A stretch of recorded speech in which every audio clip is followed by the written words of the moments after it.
ಮೊಗ್ಗು ಅರಳಿದರೆ ಹೂವಿಗೆ 1000 ವರ್ಷವೇ.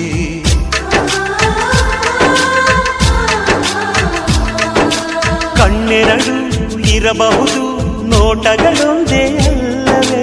ರೂಪಗಳು ಎರಡೆರಡು, ಹೃದಯ ಒಂದೇ ಅಲ್ಲವೇ? ಈ ಜೀವನ ಸಂಜೀವಿನಿ, ಇದು ಅಣ್ಣನಾಶಯ, ನೀ ಹೇಳು ಶುಭಾಶಯ.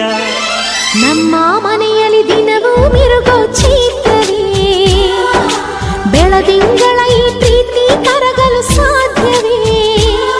ಹೆಚ್ಚೇನಿನ ಸವಿಗೂಡಿದು ಇಲ್ಲಿ ಪ್ರೀತಿಯ ಪರಮಾನ, ಪ್ರೀತಿಯ ಯಜಮಾನ. ನಮ್ಮ ಮನೆಯಲ್ಲಿ ದಿನವೂ ಮಿರುಗೋ ಚೈತ್ರವೇ, ಬೆಳದಿಂಗಳ ಈ ಪ್ರೀತಿ ಕರಗಲು